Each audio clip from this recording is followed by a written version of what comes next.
Welcome to Dr. Lotte's Science with Soul, the podcast that transcends the boundaries between science and spirituality. Prepare to be uplifted, transformed, and awakened to create a path to healing your own life physically, emotionally, and spiritually by bridging the gap between science and soul. Are you ready to rewrite your energetic blueprint and break free from inherited patterns? Hi, I'm Dr. Lotte Valentine, physician, psychic medium, and ancestral healer. And I'm excited to introduce my new self-paced online course, Healing the Mother Wound, Rewriting Your Emotional and Energetic Blueprint. In this transformative journey, we'll explore how ancestral imprints shape your emotions, relationships, and a sense of self, so you can release old wounds and reclaim your power. Your healing begins now. Step into a new paradigm of freedom and wholeness today.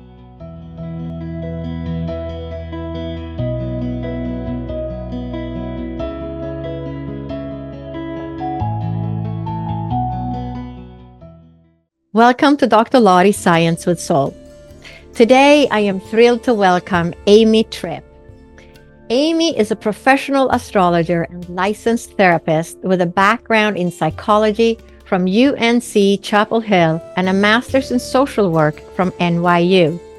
Her journey into astrology began unexpectedly, transforming her from a skeptic into a passionate guide of the stars. Through her platform Star Heal, Amy combines her deep understanding of human nature with astrological insights, offering compassionate readings that help people navigate life's challenges and embrace their fullest potential. She's also an ISAR certified astrologer and an active member of professional organizations like NCGR and AFA. To learn more about Amy, please visit starheal.com. So welcome, Amy. It's such a pleasure to have you as a guest today. Hey, thank you so much. It's great to be here. And it's going to be so fun because you know a lot about astrology. And I know that, well, you're a widely recognized astrologer, but your journey actually began in psychology and social work. What led you to transition into astrology and then shift your perspective and, basically put you on this path you're on now? Well, when I got my degree, I wasn't aware of astrology. I didn't discover it until after I had graduated. So I'd always been interested in human behavior and psychology and the motivations behind people. So I already had a natural interest with that. And then when I learned astrology, it just seemed to go together. The two mixed really well. But when I started learning astrology, I went into it as a skeptic, not knowing if it was real or not, and just learned enough that I could kind of test things. And then when I found out it was real, I was like, oh, I've got to get into this and learn everything I can. That's so funny, because you didn't have it from the beginning, and did you just stumble upon it at like in college or?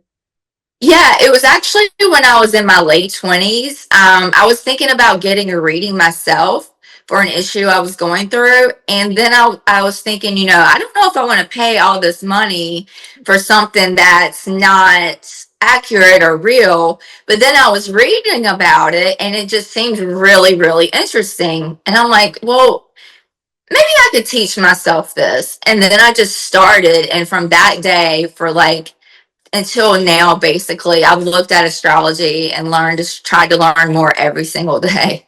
So I became like obsessed at first. Right. It's so funny because it's like you're guided to, this is your path and we're going to put this carrot right in front of you. Yeah, I've said many times that I didn't pick astrology picked me, because I never grew up wanting to be an astrologer. I never thought that was even possible. If somebody had told me that when I was 24 years old, I would have laughed and been like, what? No way. So, it's just the way it happened. I just know this is what my calling is. Right.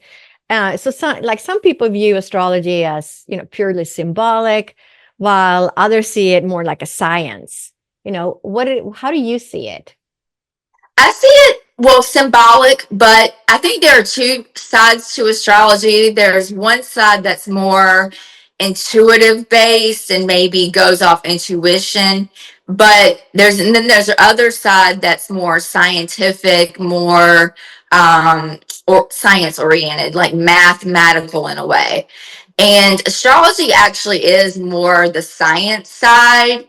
The intuitive side is good for like tarot and mediumship, if you believe in that. But astrology is very technical and abstract, and it's not a science, obviously, but because you can't prove everything, but it's very, very similar to one. Mm-hmm. And so how can understanding one's birth chart support personal or spiritual development? Well, understanding your birth chart is a blueprint of your personality, who you are, your life's essence and mission and purpose. And basically it is how your life is going to unfold. It can tell you strengths, weaknesses, where you might have challenges, who you might be attracted to. It can validate some of your experiences you're having, just so many different things. Can Mhm. be empowering, it can be relieving, like I said, validating. But you can learn so much from your birth chart and your transits. I mean, you could spend so much time, just there's so much there. Yeah, it's really fascinating. And I used to not believe in astrology at all. I used to think that it was just, silly. Like, how could the Really? planets tell you anything? And now it's like a movie script. I don't know astrology myself, and I'll have other people do a reading for me, but it's literally like a movie script. Everything seems to be in my chart. Whenever I tell them something, they'll say, "Oh yeah, I can see that. That happened around here." And it feels like there are so many things that are sort of we're predestined in a way that to have certain experiences. How do you look at that? Do you see that when you work with people? Yeah, so I used to be more a believer that we were had more free will, but as I've done astrology and have done hundreds and hundreds of sessions with different people, I've come to the conclusion personally, I think that what's going to happen is going to happen. And you can be aware and maybe mitigate some things, but you can't outrun the universe. Like the universe has a specific, I think, plan, and maybe we're co-creators in some way. But I feel like if the universe has the upper hand at the end of the day. Yeah, I feel the same way. I feel like there's certain things that maybe we signed up for or that we're supposed to experience in one way or another. And like you said, it's like you can't run away from it. This is sort of part of the journey, even if it's sometimes it's good things, sometimes it's bad things, but it's sort of part of some greater divine plan. Yeah, and astrology goes into that. It goes into um it pretty much teaches around past lives and reincarnation, and we were here before, and your birth chart is, is helping you evolve, your soul evolve throughout incarnations, and that we set up our birth chart before we come is what a lot of astrologers think. So it's very interesting. Yeah, no, it definitely feels that way sometimes, especially when people have told me many times, "Oh yeah, I see that in your chart." Right? It's like it's all there. So people often ask, what's your big three? But many don't fully understand what that means beyond their sun sign. So can you break down the significance of like the sun, the moon, and rising signs and how they shape a person's astrological makeup? Yeah, so the sun is your life force, it's your identity, it's your essence, it's what you're growing into. Your moon represents your emotions, how you like to give and receive nurture. It can represent how you mother other people, also your home and family situations or circumstances. And then your rising is the mask that you have for the world, how other people see you, more your personality and your appearance. And they all kind of work together. Really, your whole chart works together, but those are the three, as you just said, the big three. So Right. And then what is the significance of the north and south nodes in astrology? And how do they refer to past lives or soul lessons? So the North Node represents where you need to head in this incarnation and represents your purpose or your mission, but it's also what feels a little uncomfortable until you start going in that direction. While your South Node represents what you've done in the past, where your strengths are, where your gifts are, but where you're comfortable and not moving and evolving. So a lot of people fall back on their South Node and have trouble and stagnate when they move towards their North Node by sign and house. Things usually start falling into place. And purpose and mission doesn't necessarily mean career. It can mean other things too. Mm-hmm. Chiron is often called the wounded healer. How does it show up in a birth chart, and how can we work with it for healing? Chiron, well, it shows up. Chiron's a very slow moving planet. So a lot of people born, like a generational kind of planet.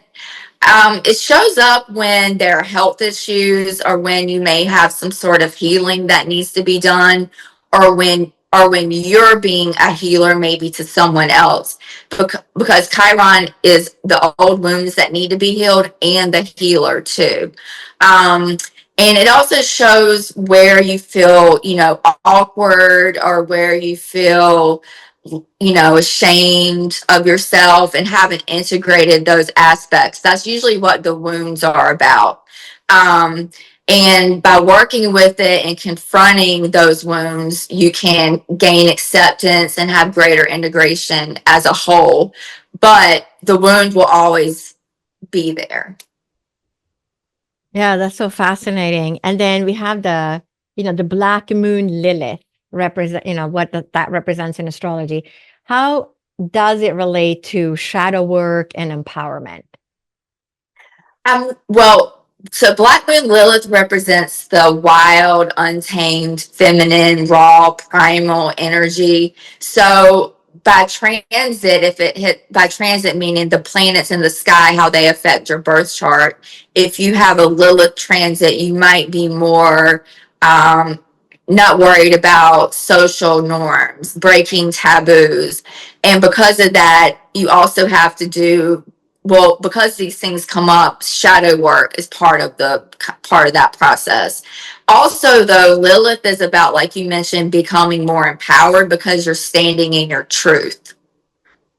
So yeah, but Lilith has a very kind of, I don't want to say dark, but it's considered a darker feminine energy. So working with the shadow, yes, is important. And for those that might not be familiar, can you explain what a Saturn return is and what its significance is? Right? Because we have that, in the late 20s and then again in the late 50s. Yes.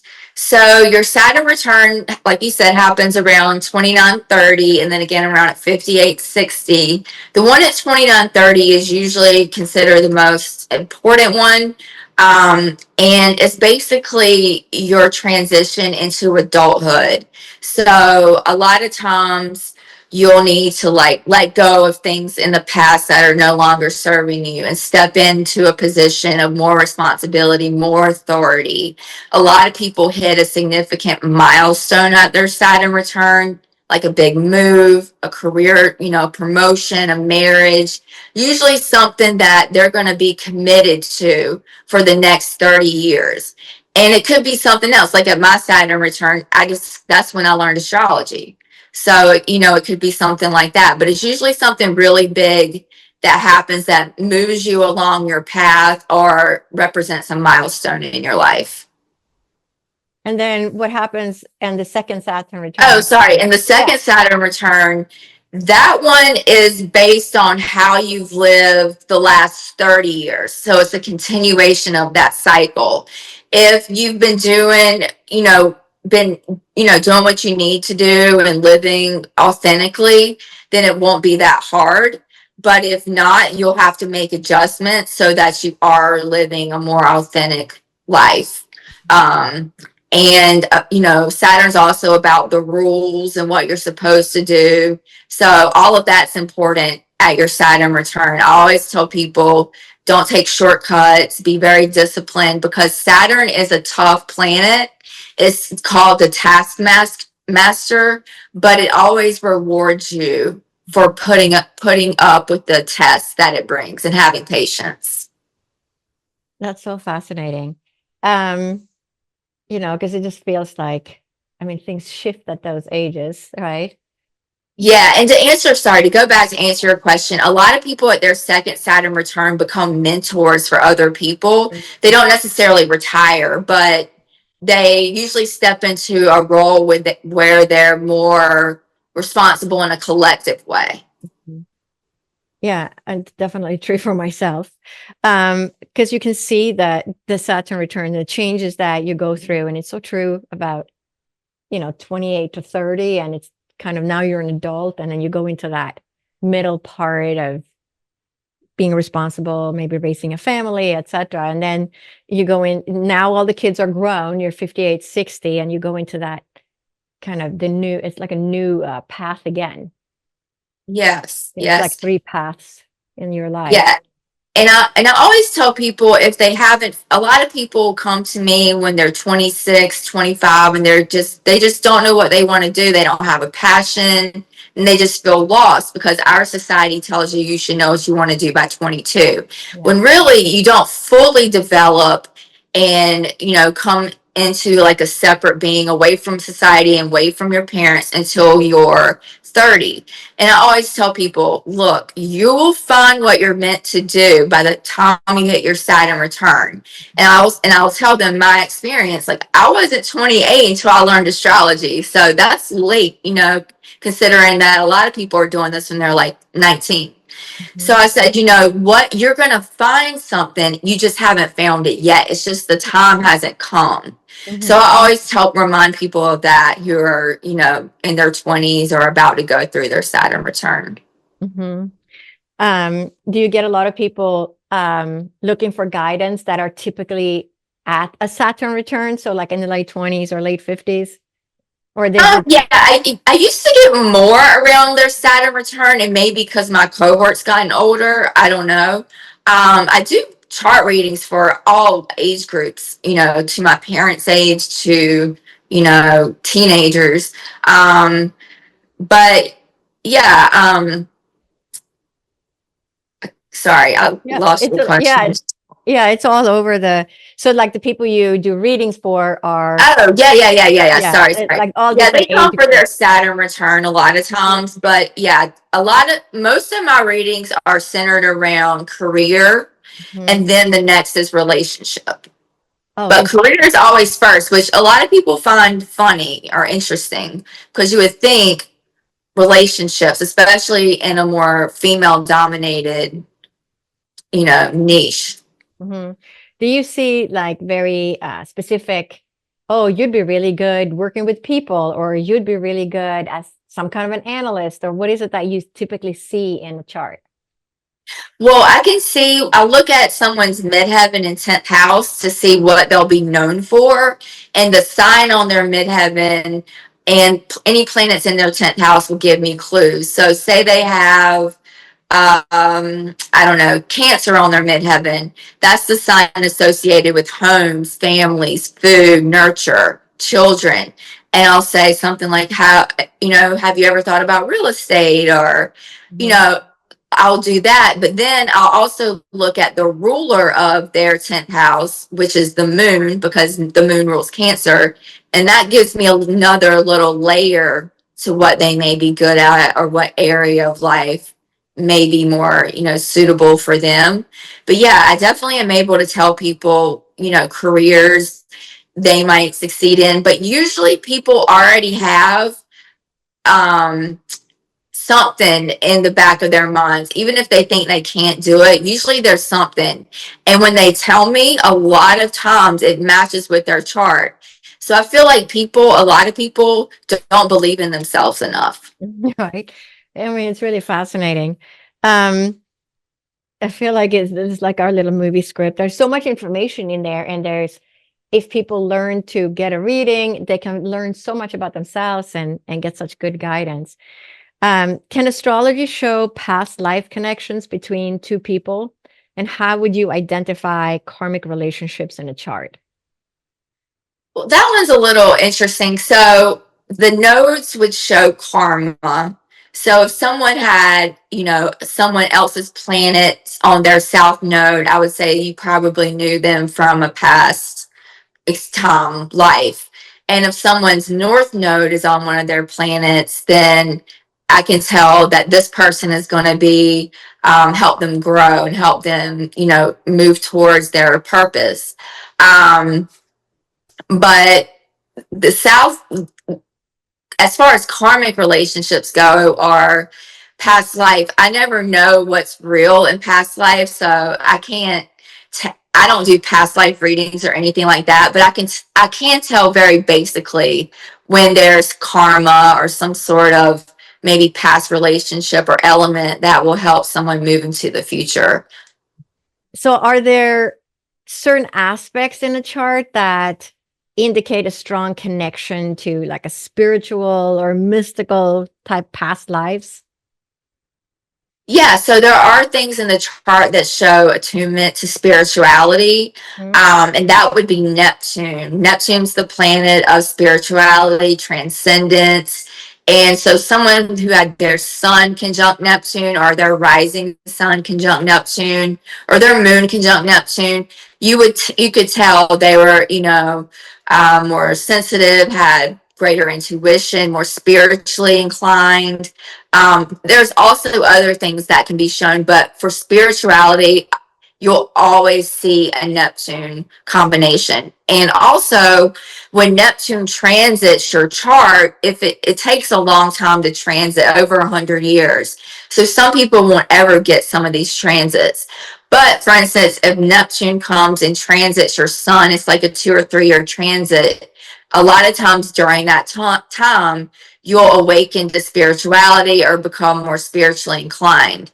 That's what happened to me when I learned astrology. I had Neptune going over my sun, and it kind of awakened me to that. So it's in the chart, but it also is, you can see it working in the transits as well. Yeah, that's really fascinating, right? That you can even see it. It makes so much sense. Um, how much do sun sign compatibilities really matter in a relationship? None, not really at all. I would say maybe like 10%. And I just I hate when people cancel other people based on their sun sign, because two people can have different sun signs, like very non-compatible sun signs, but have other things going on between them that make them an excellent match. So say someone's sun is in Virgo and someone's sun is in Aquarius, those aren't really compatible. But say the person in Aquarius has their moon in Virgo, and it happens to be right within the same degree as that person's sun in Virgo, then they have a sun moon connection, and that's one of the best compatibility aspects you can have. Or maybe they have a moon and rising connection, or a Venus moon connection. So there's so many things that can override sun sign compatibility, that I don't even think it's worth looking at. And what is one key astrological insight that everybody should know about their chart? I think everyone should know. That's a tough question. And I mean, you can pick anything. I guess the first thing would be maybe your rising sign, how you come off to others, more, about your personality and how you're perceived, that sort of thing. But yeah, I guess I would start there, since it's, the first part of the chart. But I think everything is kind of important. I can't distinguish between one and the other. Right. When you work with people, do you get a feeling without having seen their chart yet, but you meet somebody, let's say you go to a wedding and you start talking to these people, do you think, oh, I bet they're this sign or that sign and they have, this as a rising? Do you get, can you see that in people, or is it more like you look at the chart?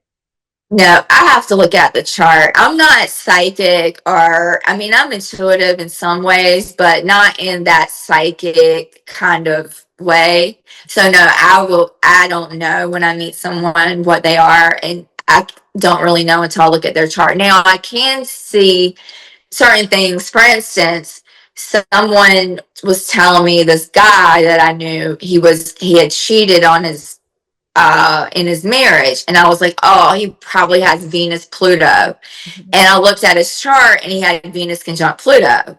So I can kind of like Donald Trump, he lies a lot. Well, yeah, he lies a lot. He has Mercury square Neptune. I would think if someone lied a lot, I'm like, oh, they have Neptune in the third house, which is the house ruled by Mercury. Mercury and Neptune and, conjunction, square, opposition. So yeah, you can almost always, I don't get a feel for their signs, but I get a feel for what their archetypal energy is more. Yeah, that's so interesting. What are the most significant astrological transits and alignments in 2025? Oh, well, we're about to have an eclipse on Thursday, early Friday. So that's going to be a total lunar eclipse. So that should shake things up for a while. Saturn is going to sextile Uranus, which is a pretty easy transit that should bring some exciting change to what you're doing professionally. Other transits we're having this year: Saturn conjunct Neptune. Oh, I can't believe I missed that. Saturn is going to conjunct Neptune, and that is a really important transit because those two planets are kind of opposite from each other. Saturn is about form and structure, and Neptune is about what's intangible and formless, no boundaries. When they come together, a lot of times you can work to make your dreams or visions real, especially if it involves spirituality, because that's what Neptune is.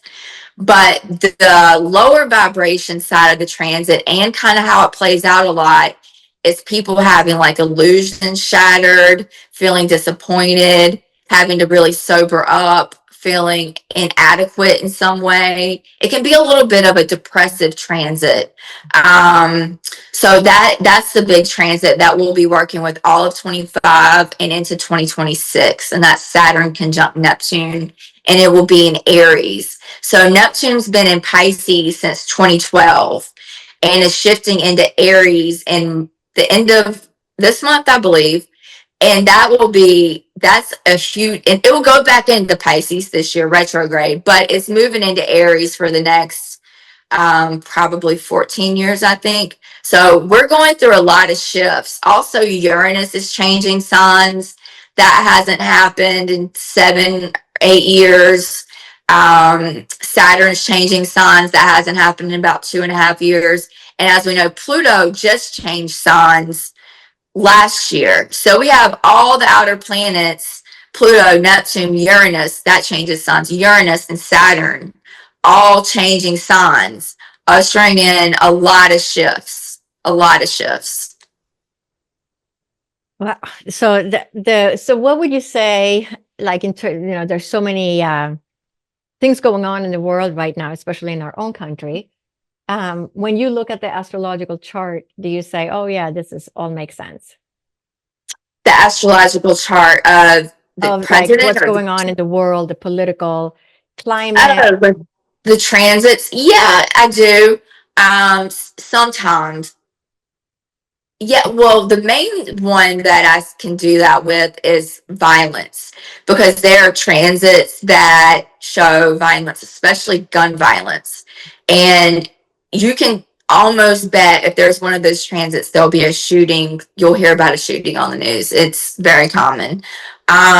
So that sort of thing, yes. For other things, I can look at the country's chart. The US has a birth chart, or the president's chart. And so with things for the country, I do predictions. I look at the country's birth chart. So yeah, that's more what I do. Yeah, that's fascinating. So when you look at, if you look at the United States and Russia, they would have different birth charts, Correct. the countries. So, Yes. so our birth chart for the US. I mean, what's the birth year? How do you? July 4th, 1776. Okay.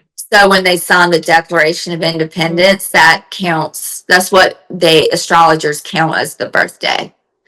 Um, yeah. Yeah, And and I get all my charts from astro.com. They have a huge database of like every person you could think of almost birth chart, and they're very accurate too. So yeah, that's really fascinating. And a lot of people say, astrologically, at the same, we have the same planets moving in like we did during the Civil War and things like that. Is that what you're seeing too? That there are like cycles that are coming back, where the planets are in the same places like they were during those turbulent times? yes, you heard that? Yeah, Yeah. Yeah, that's true. yeah. Um, well, the next 2 years are going to be more, I think, ushering in, because Saturn conjunct Neptune collectively, Mhm. I was reading about it, often ushers in a new period politically, new ideologies. So it can be extreme left, like socialism, or extreme right, like nationalism. And I think we're kind of seeing that right now.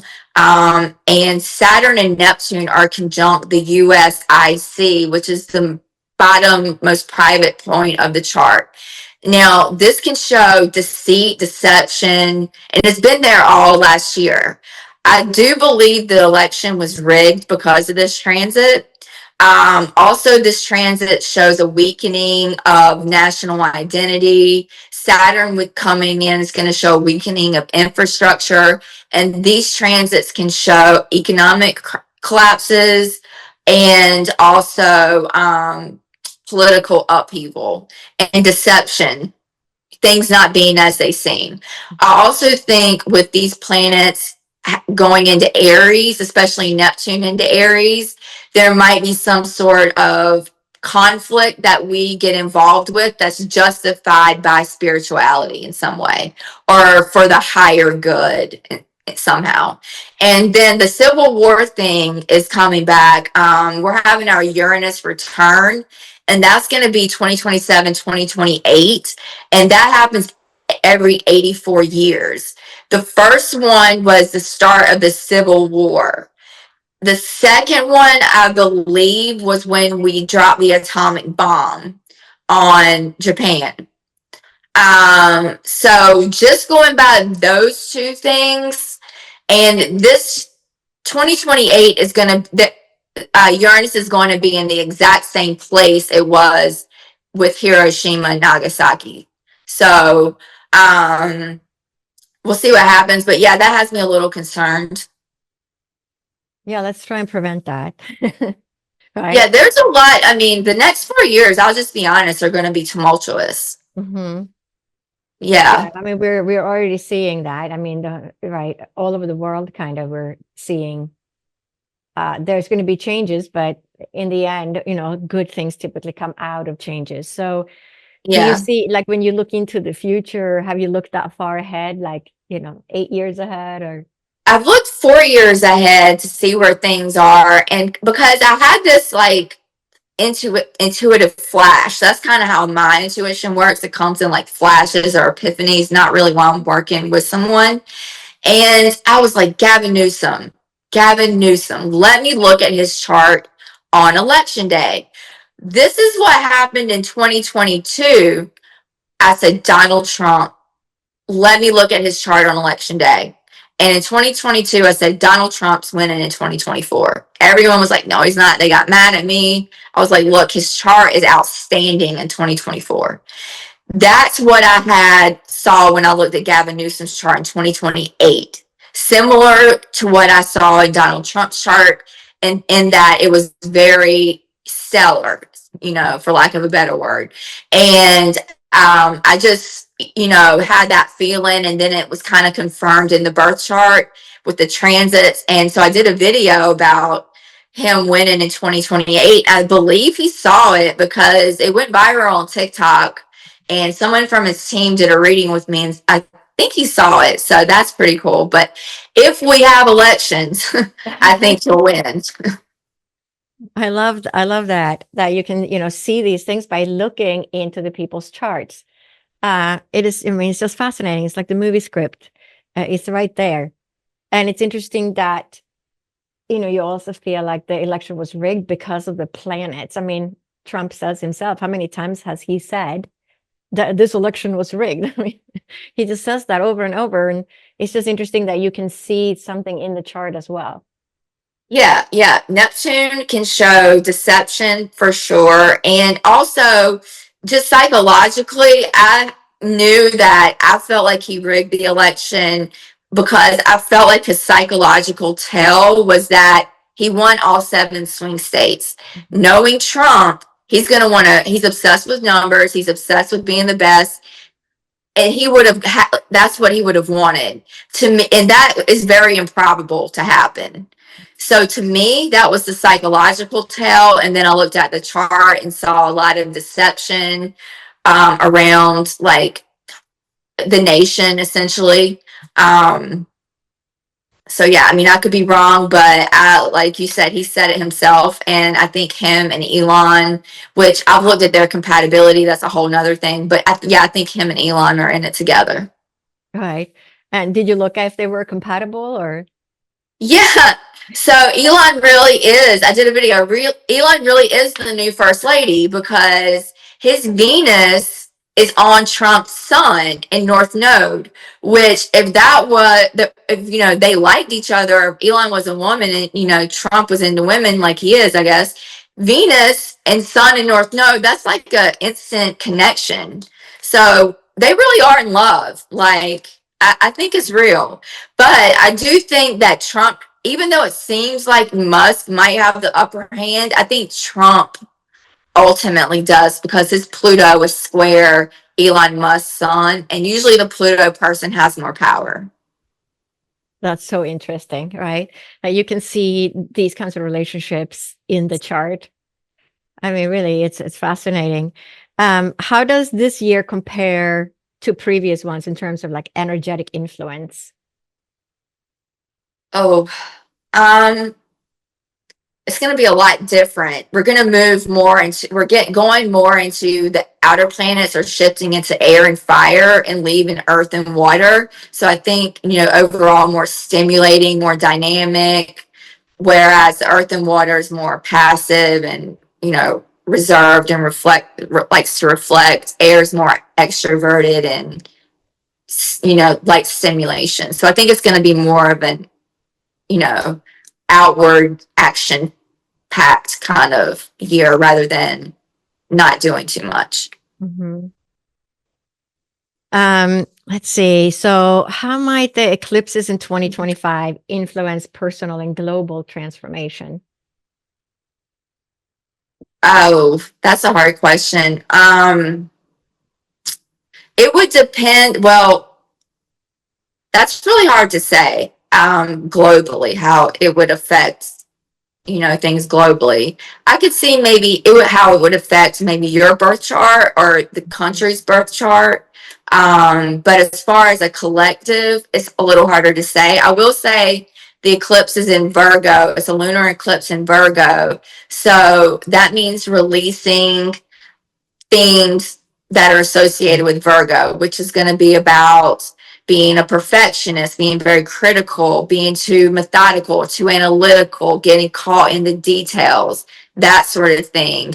And move more towards Pisces, which is about surrender, go with the flow, don't get too caught up in the minutia, that sort of thing. Mm-hmm. That's the lessons we're supposed to take from this eclipse. And with the Pluto moving into Aquarius, what kind of shifts can we expect in technology, spirituality, or societal transformation? Well, definitely technological shifts. I think AI is going to be a bit like we already see, but continued AI. I think that there could be technology that's used, well, in America, that's used as like surveillance on people. But I think there's going to be with Aquarius is very detached. So, how, the detachment with the technology, I think, is going to be something in the AI. Also, science, yes, Aquarius is a very innovative sign, so we should see transformations there. One of the things I've noticed, and I've been paying a lot of attention, the two things I've noticed that happened when Pluto went into Aquarius was the TikTok ban on social media, which is social media is Aquarius communities, and the plane crashes, and Aquarius is aviation. So those are the two things I've seen. But yes, astrology, Pluto is death and rebirth, and sometimes things get worse before they get better. So there could be a testing time in astrology where people are more skeptical or they have to prove themselves. But ultimately, I think it's going to bring about a rebirth of the astrological community, and it will become more mainstream. Mhm. Yeah, it's fascinating. How can we best align with the cosmic energy of 2025 to make the most of its astrological influence? That's another. So I think again that would be most dependent on a birth chart to say, but to me, I would say stay grounded in reality, but also don't be so rigid that you don't dream or think of possibilities, because this year is going to be a lot about um, dreams or illusions being shattered or building on your dreams, building something solid. So that's going to be a big theme. And also the energy you're going to need to be, people are going to need to be mindful of feeling inadequate, depressive. The energy this year is a little more, the planets are moving into air and fire, which is more active, but Saturn Neptune is a little more depressive. Um, Also, doing stuff with spirituality, becoming disciplined in some sort of spiritual pursuit is a really great way to align with this energy too. For someone who is completely new to astrology and wants to learn more, where could they start? And do you have any advice for them? Yeah, so I started with astro.com, and you can pull your chart up and other people's charts up. Then I have a ton of books that I recommend. I have videos about them on my TikTok, and like the top 10 best beginner astrology books, the top 10 best relationship astrology books. And I have an Amazon storefront where I have those, listed out too, because I get that question so much. So yeah, I've compiled a list of the best books to read. There's so many. I do caution people from taking in a lot of information from social media, because it's gotten really saturated and a lot of people don't know what they're talking about, but they come off kind of like they do. And the average person doesn't know the difference. Also, just podcasts, YouTube has some good stuff, blogs written by real astrologers, not like pop magazines. Those are all ways to learn more about real astrology. That's great advice. And how can people connect with you on social media or website? Yeah, so I'm Star Hill on all platforms, TikTok, Instagram, and Twitter, and Blue Sky now. StarHeal, and my website for readings is starhill.com. That's great. And we'll make sure we put that in the podcast notes as well so people can easily find you. And my last question for you is, what do you think is the meaning of life? Oh my gosh. Wow. To grow and I think to grow, but also, I don't want to say rectify, but to deal with karma from previous times and to learn from that. And I just think it's all about soul growth at the end of the day. I'm not really articulate in how to put that into words, but soul growth. I love it. I feel the same. We're here to grow and learn and having an experience. So I want to thank you so much for being on the show today and sharing your knowledge with all the listeners. Yeah, thank you for having me. I really appreciate it. As we conclude this episode, I want to express my heartfelt gratitude for your presence within my community. If you haven't yet, make sure to subscribe, comment, like, and share this podcast episode. Join my free newsletter in the show notes and receive new podcast episodes delivered right to your inbox. If you resonate with the interconnectedness of mind, body, and soul, and are motivated to embark on a journey of personal healing, I invite you to connect with me at drlotte.com. Together, we can pave a path towards transformative healing in your own life.